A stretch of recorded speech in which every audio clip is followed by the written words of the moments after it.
공술의 홍수거. 삶을 관통하는 이야기를 들려드리는 지혜의 마음입니다. 오늘은 세상을 살아가는데 인생의 고전 백리라고 불리며 또한 인생의 경험과 처세를 이야기로 풀어주며 동양 철학의 정수라고 불리는 책은 담이라는 책입니다.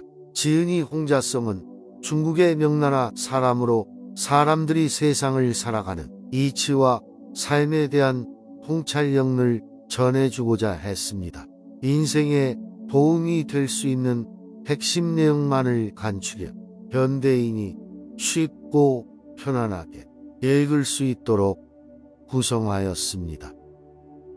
명나라 홍자성. 뛰어난 도사가 중앙에서 쉬고 있는데 초라한 행색을 한 청년이 옆자리에 앉아 술을 마시며 자신의 신세한탄을 하기 시작했다. 한참 그렇게 신세한탄을 하던 청년은 술에 취해 그대로 잠이 들었고 물을 기르러 우물가러 가던 주막집 주인이 청년의 모습을 보고 한심하다는 듯이 혀를 끌끌 찼다. 무슨 생각이 들었는지 자신의 보따리 속에서 베개를 꺼내더니 그 청년의 머리를 받쳐줬다. 그러자 잠이 든 청년은 이상한 꿈을 꾸게 되었다. 청년은 꿈속에서 유명한 부잣집 딸과 혼인을 하고 잘생긴 아들을 내리 3명을 낳았다. 그리고 자신은 과거에 급제하여 벼슬길에 탄탄대로를 달려 마침내 정승의 자리에까지 오르게 된다. 그런데 어느 날 청년은 다른 신하의 음모에 빠져 역적으로 몰리게 되었고 마침내 사약을 받고 죽을 운명에 전했다. 사약을 앞에 둔 청년은 지난 날을 회상하며 탄식을 했다. 고향에서 농사나 짓고 살았더라면 이렇게 억울하게 죽음을 당하지는 않았을 텐데 부귀영화가 이렇게 얻어 무엇 때문에 그렇게 안달을 했던가. 지난 날이 한없이 그립구나. 하지만 이제 와서 왜 안 될 무슨 소용이 있겠는가.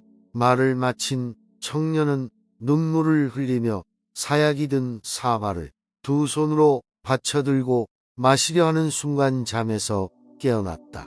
청년은 놀라 자리에서 일어나 주위를 둘러보았다.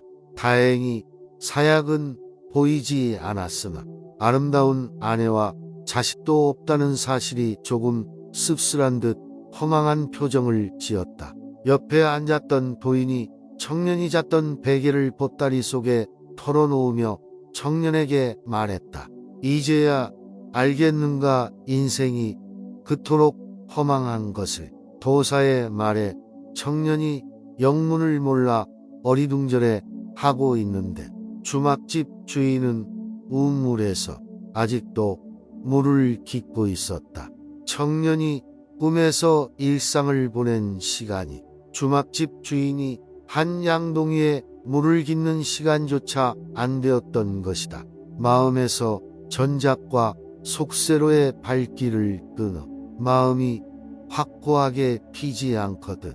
번잡한 속세로의 발길을 끊어 마음이 품을 만한 것을 보지 못하게 하고 흩어지지 않게 만들어 스스로 요망한 본심을 맑게 해야 한다.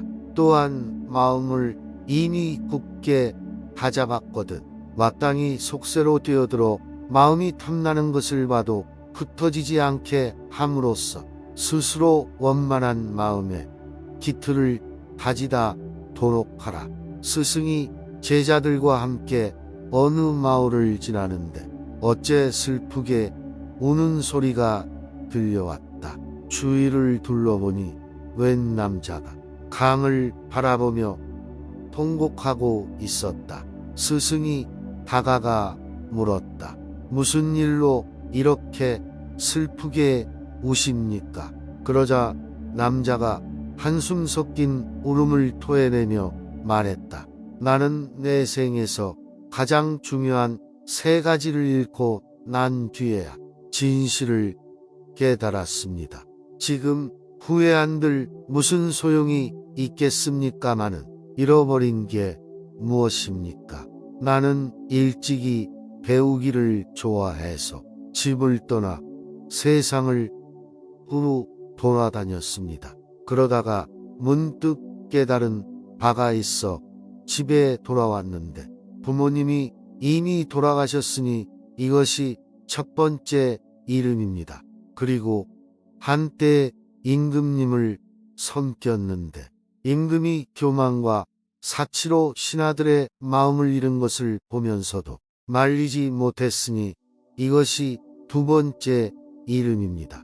또한 평생을 친구 사귀기를 좋아했으나 지금은 모두 내게서 떠나버렸으니 이것이 세 번째 잃은 것입니다. 나무는 조용히 있고 싶지만 바람이 지나가고 자식은 부모를 봉양하고 싶지만 부모는 기다려주지 않는 법임을 이제야 깨달은 것입니다. 다시 오지 않는 것이 세월이고 두 번 다시 볼 수 없는 것이 죽은 부모입니다. 그는 이렇게 말한 후 말릴 틈도 없이 강물에 몸을 던졌다. 이를 안타까이 여긴 스승이 제자들에게 말했다. 너희들도 그 남자의 말을 잘 기억해 두거라. 살아가는데 큰 교훈이 될 것이다. 고요한 밤 종소리처럼 맑은 마음을 가져라. 여행하는 사람이 여행을 하다가 허기와 갈증에 지쳐 쓰러질 지경에 이르렀다. 그러다 마침 야자나무를 발견하고 나무 그늘에 앉아 휴식을 취하며 야자 열매로 배를 채웠다. 기운을 차린 여행가가 목적지를 향해 출발하려다가 야자나무에게 말했다. 야자나무야, 너무 고맙구나.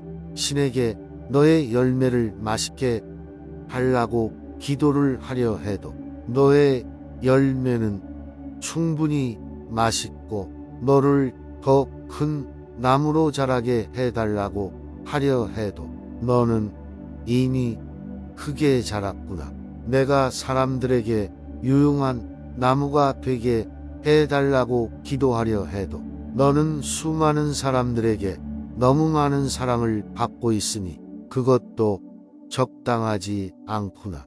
단지 내가 신에게 할 수 있는 기도는 내가 세상에 야자나무 이야기 숲을 이루는 것뿐이구나. 여행가는 그렇게 말하며 자신이 먹은 야자 열매에서 씨를 골라내어 사방에 뿌려줬다. 높은 산은 마음을 넓혀주고 깊은 강은 그 뜻을 깊게 한다. 사람은 높은 산에 오르면 마음이 넓어지고 흐르는 물가에 뜻이 원대해지며 비가 오는 밤에 책을 읽으면 정신이 맑아지고 언덕에 올라 휘파람을 불면 흥취가 도드라진다. 산속에서 가난하게 사는 한 성인이 있었다. 어느 날 성인의 제자들이 우유를 만들기 위해 시장에 가서 젖소를 한 마리 사왔다. 그런데 집으로 돌아온 제자들은 젖소를 씻어 주다가 빗속에서 금덩어리 하나를 발견했다. 성인의 제자들은 이제 힘들게 일하지 않아도 된다고 크게 기뻐했다. 그러나 성인은 제자들에게 지금 시장으로 가서 젖소를 판 사람에게 금덩어리를 돌려주라고 말했다. 성인의 말에 제자들은 항변했다. 금덩어리는 저희가 구매한 젖소에게서 나온 것이니 당연히 저희들 것입니다. 제자들의 항변에 성인이 대답했다. 너희는 젖소를 산 것이지 귀 속에 있는 금덩어까지 산 것은 아니다. 그러니 어서 돌려주고 오너라. 제자들은 어쩔 수 없이 성인의 말에 따라 금덩어리를 원래 젖소 주인에게 돌려줬다. 그런데 젖소 주인도 자신도 모르는 것이니 금덩어리를 받지 않겠다고 버텼다. 제자들은 성인을 찾아가 그 주인의 말을 전했고 한동안 고민하던 성인은 그 금덩어리를 가난한 사람들을 구제하는 데 썼다. 의지로 사물을 부리면 세속적인 마음도 지리가 된다. 바람과 발꽃과 허들이 없으면 천지 조화가 이루어지지 못하고 정력과 가호가 없으면 마음자리도 이루어지지 못한다. 단지 나의 의지로 사물을 부리되 사물이 나를 부리지 못하게 한다면 계보와 정력도 천지작용이 아닌 것이 없고 세속적인 마음도 진리의 경지가 되는 것이다. 중국의 노나라의 도영이라는 목수가 살고 있었는데 그 솜씨가 뛰어나 보는 사람마다 혀를 내두를 정도였다. 그가 만든 검은고를 본 사람들은 누구나 감탄을 금치 못하며 세상에서 제일 잘 만들었다고 말했다. 사람의 솜씨라고 하기엔 너무 뛰어나 세상 누구도 이렇듯 훌륭한 검은고를 만들 수 없을 거야. 그러한 소문은 어느덧 임금의 귀에까지 들어갔고 임금은 도영을 만나보고 싶어 그를 불렀다. 자네는 도대체 어떤 기술이 있기에 그처럼 훌륭한 검은고를 만들 수 있었는가? 임금의 물음에 도영의 대답은 지극히 선했다. 한난 미천한 목수에 불과한 제게 무슨 기술이 있겠습니까? 그저 다른 이들과 다른 게 있다면 저는 검은고를 만들 때 먼저 심신을 깨끗이 하여 마음을 고요하게 가라앉힙니다. 그렇게 무념무상으로 앉아있다 보면 사람들이 칭찬하는 소리들이 마음속에서 사라지게 됩니다. 또다시 차분히 앉아있으면 마음을 어지럽히는 세상 욕심들이 모두 사라집니다. 그때가 되면 비로소 산으로 올라가 좋은 나무를 골라 악기를 만듭니다. 그것도 외에는 달리 드릴 말씀이 없습니다. 공연히 마음의 괴로움을 채운 세상 사람들은 영화와 명예를 궁금해요. 흰 구름과 푸른 시냇물과 우뚝 솟은 바위꽃이 피고 새가 지저귀며 골짜기에 메아리치는 나무꾼의 노래를 모른다. 티끌 같은 세상이 이처럼 괴로움 받는다. 스스로 깨닫지 못하면 모든 것이 무용지물이다. 꽃을 가꾸고 대나무를 심고 학을 감상하며 물고기를 바라볼 때 그 가운데서 스스로 깨닫는 바가 있어야 된다.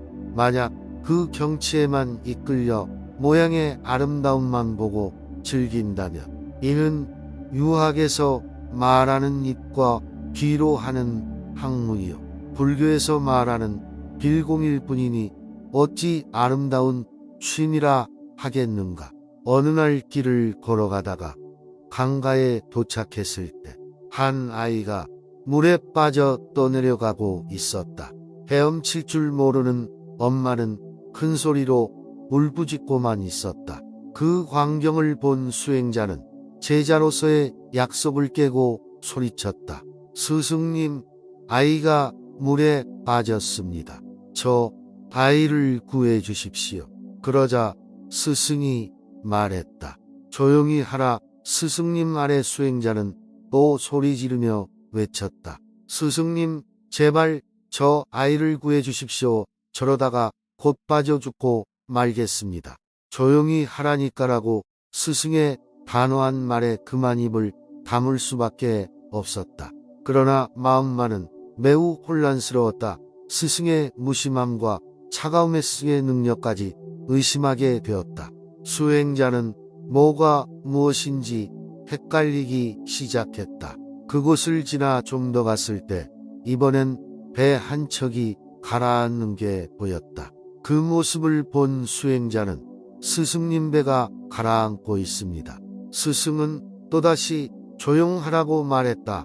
이번에도 수행자는 곱게 입을 다물었지만 머릿속은 전보다 더 큰 혼란이 일었다.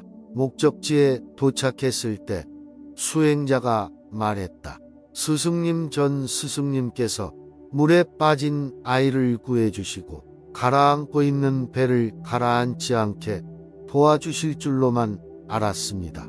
그러나 스승님은 너무나도 매정하게 그들을 구해주시지 않았습니다. 도저히 스승님의 심중을 이해하기가 어렵습니다. 그러자 스승이 말했다. 내가 본 것을 나도 봤다. 우리 모두 보았지. 그러니 굳이 나에게 무슨 일이 일어났는가를 말할 필요가 없다. 나는 알기 때문에 내버려 둔 것이다. 내가 끼어들어 더 나아진다고 생각했으면 내가 말하지 않아도 내가 먼저 그렇게 했을 것이다. 그러할진대 넌 나와의 약속까지 어겨가면서 말을 한 것이냐. 잠시 말을 멈춘 스승은 다시 말을 이었다. 물에 빠진 그 아이는 두 나라 사이에 싸움을 일으킬 아이였다. 만에 하나 그 아이가 살아서 자랐다면 적어도 수천 명의 목숨을 앗아갔을 것이다. 그 아이가 죽음으로 내 죽음을 막을 수 있었던 거지. 스승의 말에 수행자는 깜짝 놀라 얼굴빛이 변했다. 스승은 수행자의 놀라는 얼굴을 바라보며 다시 말했다. 가라앉은 배는 해적들의 배로서 수많은 순례자들이 한배를 약탈하러 가던 참이었다. 너와 내가 그것을 심판할 수 있다고 생각하느냐?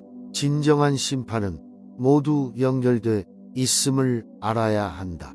인간은 언행에 따라 그 인격이 좌우된다. 산속에 사는 선비는 청빈하여 뛰어난 취미가 저절로 복종하고, 농부는 거칠고 속되지만 천진스러움을 그대로 지니고 있다.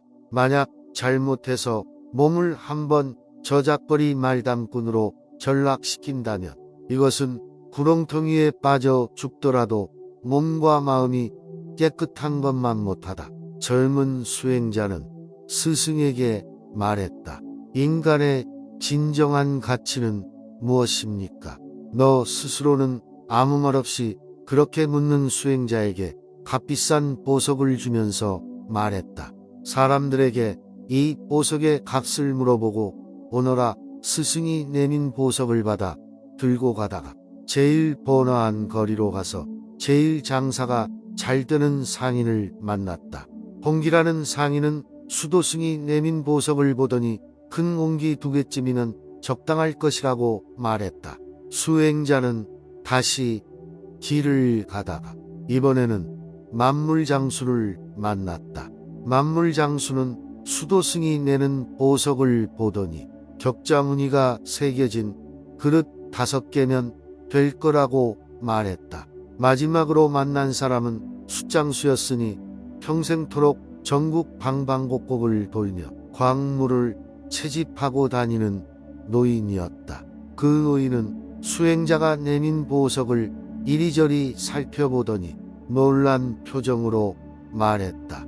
이렇게 귀중한 보석이 대체 어디서 났습니까? 제가 평생 동안 광물을 채집하고 다녔어도 이처럼 귀하고 훌륭한 보석은 본 적이 없습니다. 노인의 말을 들은 수행자는 보석을 가지고 다시 스승에게로 되돌아갔다. 그리고 자기가 만난 사람들의 얘기를 했다. 가만히 앉아 젊은 제자의 얘기를 듣고 앉았던 스승이 말했다. 이제 알겠느냐? 이런 하찮은 돌멩이에 불과한 보석도 그만한 가치가 있는데 만물의 영장인 인간은 얼마나 귀한 존재인지 알겠느냐. 또한 인간은 자신의 언행에 따라 아주 귀한 존재가 될 수도 있고 그렇지 못할 수도 있다. 중요한 것은 스스로를 높이지 않으며 세상 만사 노고도 나를 높이 보지 않는다는 것이다. 그것은 교만이 자만과 달리 얼마나 자신을 닫고 수행하느냐에 달려있는 것이다. 분수에 넘치는 복과 이유 없이 생긴 행운은 인간 세상에서 경계해야 한다.